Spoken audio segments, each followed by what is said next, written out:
Luli, no va a caer ningún meteorito. No, esperemos que no. La verdad que han pasado muchas cosas. Mamita, mira, yo... 50 y pico días. Yo recuerdo... Llévate sándwiches. Ahora se llevan todos una napolitana con papa de acá, todo de regalo. La verdad que el día que asumió sus fieles, que obviamente estábamos allí, después de sacarse la corbata me dijo, me saco la corbata y empiezo a laburar hoy. De hecho creo que ese día a las 4 o 5 de la tarde ya estaba laburando. Sí. Y con la cantidad de cosas que nos dijo sus fieles una semana antes de asumir, y después decía, este va a laburar como un negro. Bueno, temporal, muertos, 14.000 árboles, casas, luz, quilombo alucinante, noticia nacional, obviamente. A los 15 días, cuando parecía que las tormentas ya nos daban, ¿no?, era agua, que no era nada que no podía pasar. En el medio 3, 4 acontecimientos que me decías, que son fortuitos, pero que no ayudan, y uno dice, che, pero Subir hace 2 años que está, no, hace 50 días que están ustedes. Y una cosa que yo he notado, porque obviamente hablamos con gente de la oposición, todos están reconociendo como mínimo una preocupación y una ocupación del tema, es decir, todavía no ha arrancado la rosca política, qué vergüenza le Subir, qué vergüenza. Yo creo que han tenido en estos 50 días un respeto y acompañamiento general. ¿Vos lo notás así en el gobierno, Luli? Sí, realmente sí. Nosotros nos preparamos para empezar la gestión el 12 de diciembre. Y para hacer cosas. A los 4 días nos cambió absolutamente el eje. Por supuesto que en las crisis también se visualizan el carácter de un gobierno y de un líder, y yo creo que Federico pudo asumir ese liderazgo desde que pasó la tragedia de la tormenta, constituyendo en simultáneo el comité de crisis y liderando con todas las fuerzas vivas de la ciudad. ¿Es más bravo de lo que la gente piensa lo que pasó? Es de una magnitud realmente catastrófica. Digamos, es muy difícil contar lo que significa que una ciudad pierda 14.000 árboles y el impacto que no se volaron, se cayeron. Se cayeron, y que eso arrastra consigo que se caiga el tendido eléctrico, que se rompan caños de luz, de gas, de agua. Y bueno, eso pasó y bueno... Más los muertos, que no tiene paradoja, ¿no? Por supuesto, exactamente. Primero perdimos a 13 vecinos y vecinas de nuestra ciudad, y también tuvimos 14 heridos. De milagro la tragedia no fue de otra proporción. Pero bueno, también rápidamente pudimos establecer un esquema de trabajo que la ciudad fue recuperando la normalidad. A veces uno empieza a comprender cómo está todo concatenado con todo. Luli, vos sos uno de los tipos más cautos que tiene el gobierno de Federico, y creo que estás en un lugar donde ser cauto o moderado sirve, no tibio. ¿Te jode el rumor de que ustedes están tapando muertos? No, eso es absolutamente imposible. Ajá. La verdad que al primer rumor nosotros contestamos con una denuncia penal. Primero porque, digamos... ¿Denuncia penal contra qué? Contra la persona que dijo que había más muertos y demás, y que lo único que pretendía era generar zozobra en la ciudad. Primero porque es imposible, porque... Cada muerto tiene familia, amigos, compañeros de trabajo. Eso sin duda, y después están los hospitales, está la morgue, están las casas velatorias. Yo tuve una reunión con Bonacorsi y me dice, Jorge, nosotros de los 13 muertos tuvimos que velar a 8, y fue un caos. Claro, 8, totalmente. Y fue un caos. Totalmente. Y aparte la gente debe entender que vos no podés tener en la morgue un muerto clandestino. Bueno, pero bueno, ¿por qué te pregunté? No por el rumor urbano, sino porque hubo movidas libertarias. Sí, yo no sé si adjudicarla a alguna especulación política. Lo que sí digo es que nunca estuvo en el ánimo ni del intendente ni del equipo de trabajo ocultar algún dato que sea trascendente para llevar calma y tranquilidad a la sociedad. Pero tenía que preguntarlo. Por eso fuimos muy cautos a la hora de cada comunicado que se hacía en el marco del comité de crisis, de cómo se iba evolucionando, cómo se iba recuperando la electricidad. Digamos, vos tenés conocimiento de sí, yo tengo contacto directo con ellos. Y cómo en cada lugar y qué faltaba y cuántos usuarios por día faltaban, nos iban reconectando. Lo mismo con el agua, lo mismo con la situación del gas. igual con el servicio de internet, que también fue un tema no menor, porque aparte, te decía recién cómo está todo concatenado. EDES necesitaba electrificar a Telefónica para que Telefónica le mande fibra óptica al centro logístico para que de ahí pueda operar. Entonces se corta la luz y no andan los cajeros automáticos, las estaciones de servicio no pueden despachar combustible. Entonces, digamos, recuperar rápidamente la normalidad de la ciudad fue el objetivo. La única vez, y ya voy a empezar a charlar y incorporo en la charla a Fabián, la única vez que me pareció que la oposición intentó meterse en un tema político sin caer en la bajeza fue cuando pensó que ante los problemas de ABSA sus bienes le iban a perdonar la cabeza porque depende de Kicillof. Y la respuesta fue enérgica a las 24 horas. Nosotros, y el intendente en particular, tenemos la determinación de cuidar a quienes representamos, que son a los vecinos y vecinas de la ciudad de Bahía Blanca. Sea ABSA, sea el primo de Kicillof, o sea quien sea. Exactamente, y con mucho respeto. Federico lo habló con el gobernador, lo habló con el ministro Catopodis, que ayer estuvo visitando nuestra ciudad, pero fundamentalmente tratando de encontrar el camino para que ABSA pueda dar una solución estructural a uno de los problemas más importantes que tenemos en la ciudad. Cuando uno mira qué pasaba hace 100 años en nuestra ciudad, y bueno, en nuestra ciudad tenía aguas corrientes de Bahía Blanca, o sea que tenía agua potable propia, tenía tranvía, o sea que estaba dentro de una de las 6 ciudades del país que tenían un modo de movilidad de lo más moderno para la época. Y bueno, Bahía Blanca tiene que ir recuperando esa silueta de provincia que tiene, que la destaca y que la pone en un lugar donde suceden cosas que por ahí en otros lugares no pasan. Y eso es lo que estamos trabajando. Luli, es cierto que en estos 60 días nos han pasado de todo, también derrame de petróleo, también la antena de Canal 7 y muchas otras cuestiones.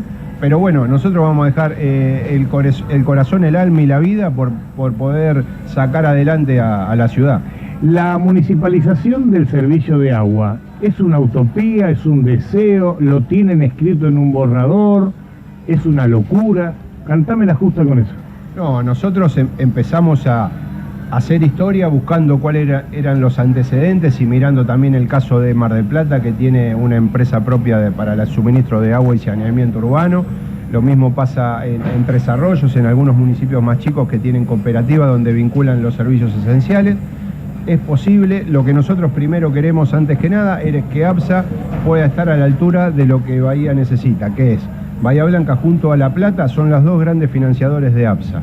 Sí. Ahora, Bahía Blanca nunca puso un director en la empresa, nunca puso un presidente en la empresa. Siendo una de las ciudades de la provincia que más problemas tiene. Por eso, digamos que eso se lo dejamos a la política, pero Bahía nunca ha logrado estar en la consideración de los programas estratégicos y el plan de negocio donde va a invertir la empresa. Entonces lo que nosotros necesitamos es que ABSA ponga la atención que Bahía Blanca necesita, solucionando. Tenemos más de 4.000 pérdidas en la distribución domiciliaria de agua, independientemente de otras obras estructurales que algunas se hacen con financiamiento de la CAB y, como decía ayer Néstor Álvarez, están garantizadas. Lo único que se están es renegociando los contratos. ¿Hablaron con Catopodis eso ayer? Exactamente, fue uno de los temas centrales que se habló. El municipio va a seguir esperando ABSA. El municipio no va a estar en una situación pasiva, sino que de hecho ha propuesto acompañar con cuadrillas y va a estar custodiando, y como hizo Federico cuando faltaba agua, que consiguió 4 camiones antes de armar cualquier dispositivo para atender la urgencia.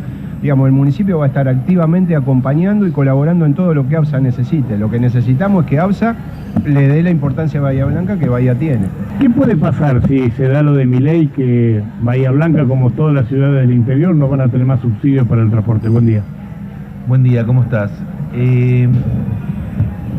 Como introducción, vos estuviste presente cuando el intendente dio su mensaje inaugural. Sí.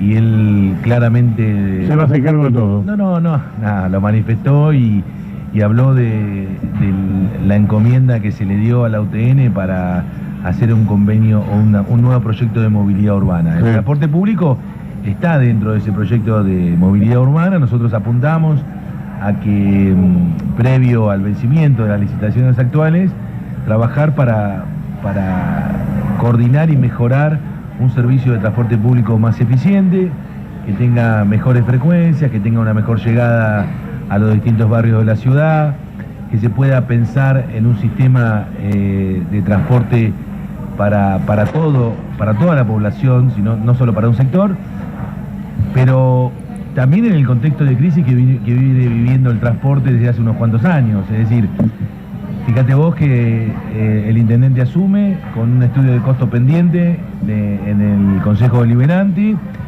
que los concejales propios del intendente anterior no quisieron votar en ese momento, no lo pudieron votar, tuvimos que resolverlo días después de su asunción. Y el contexto de agravamiento no tiene que ver exclusivamente con los subsidios, tiene que ver con el aumento de los combustibles casi 150, 160%. El otro día, ¿cuánto tuviste que poner o prometer para destrabar? No, a ver, el contexto de la semana anterior, de esta semana, tuvo que ver con un paro que había llamado a nivel nacional la UTA por la conflictividad que había en el interior de la provincia de Buenos Aires. Sí. Históricamente, en la comuna, históricamente Bahía Blanca ha respetado esos acuerdos que tenían que ver con cómo, porque terminan siendo en definitiva los acuerdos a niveles nacionales, en un contexto en el cual la generación era un compromiso de que las empresas respetaran esos acuerdos nacionales. Sí. Si bien eso no cambió, porque en definitiva no hay un cambio, la conciliación obligatoria y la gravedad que vive por la decisión del gobierno nacional de cortar los subsidios al interior de la provincia, genera una situación de zozobra de todas las empresas de transporte del interior del país. Seguro. Lo que nosotros apuntamos, el intendente hoy declara la emergencia para ponerse otra vez a cargo del sistema, hace una convocatoria general a todos los actores, empresarios, trabajadores y trabajadoras del sistema, pero principalmente también al arco político de la ciudad, como para generar un compromiso de que este es un problema de todos. Es decir... ¿Pero cómo se arregla esto si se da lo de Milei? Mirá, nosotros vamos a proponer en el compromiso tratar de no empeorar el servicio, o sea, no reducirlo, no empeorarlo, sino invitar a otros actores que hoy no están subiendo al transporte público, que tiene que ver con la clase media trabajadora también, que quizás utilizaba su vehículo para venir, hoy está difícil para venir al centro porque con un 170% más de combustible es más caro. Y si vos querés invitar a nuevos actores que no usaban habitualmente el transporte, tenés que ofrecerle un servicio de cumplimiento de frecuencia, de recorrido. Ahora bien, teniendo en cuenta todas estas variables, inevitablemente el transporte público de pasajeros funciona con una tarifa de equilibrio.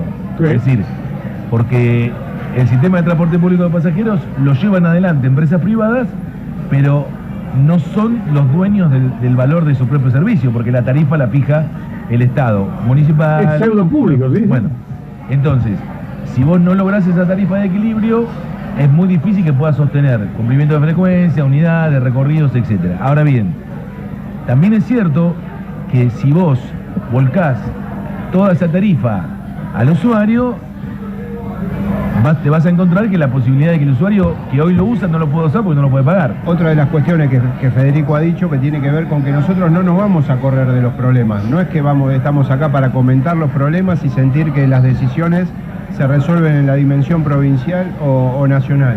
Para nosotros el transporte público de pasajeros es un tema fundamental dentro de la movilidad urbana y nosotros desde el municipio vamos a hacer todos los esfuerzos, por eso la convocatoria... Está bien, pero si lo de Milei prospera, ¿pelea el transporte público en Bahía Blanca? Nosotros, como bien decía Fabián, el sistema ya estaba en crisis, las situaciones de inequidad y asimetría entre lo que es conurbano o AMBA y el interior del país ya la veníamos padeciendo, y la sensación inicial de las medidas que ha tomado el gobierno nacional tiene que ver con que pareciera que esto, en vez de disminuir las asimetrías, las va a agregar, o las va a incrementar.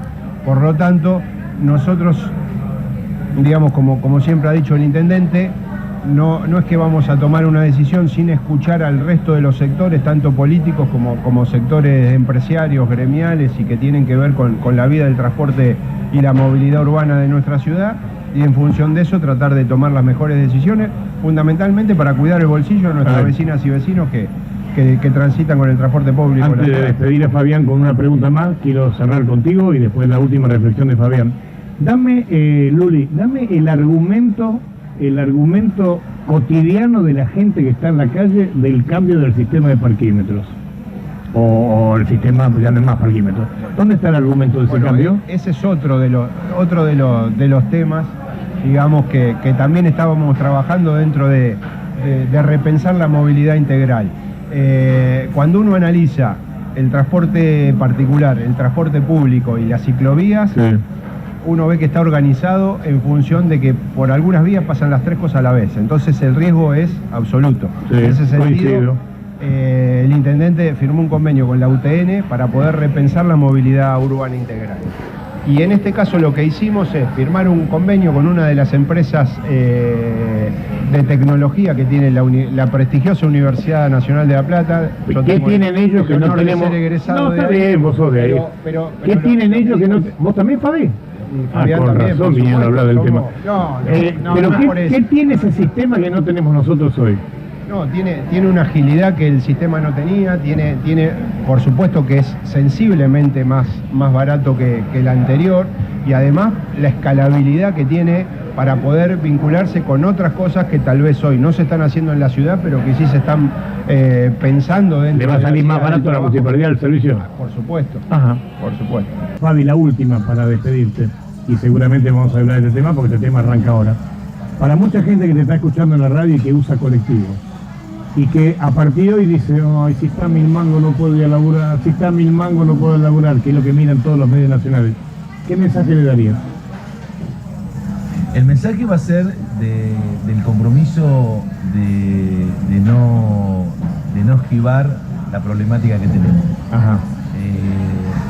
Hay una realidad que tiene que ver con que en este marco inflacionario, de la misma manera que han subido algunos productos esenciales, el servicio de transporte va a tener una tarifa de equilibrio. Lo que hay que trabajar fuertemente para ver precisamente en ese vecino que usa el transporte público de pasajeros todos los días, cómo logramos que el impacto sea lo menor posible. Hay algunos atributos nacionales que el gobierno dijo que iba a mantener, pero hay que tener en cuenta que ese atributo nacional habla de un 55%. Ahora, el 55% de un pasaje de determinado monto es una cosa. Claro. Ahora, si se eleva en un 300, 400%, pasa a ser de imposible cumplimiento. Entonces, trabajar para eso. Yo creo que hay mecanismos. En la crisis para nosotros tendría que ser también un momento de oportunidad de agudizar el ingenio, de ver cómo podemos atraer nuevos usuarios, cómo podemos colaborar y ayudar a aquel usuario que lo usa permanentemente.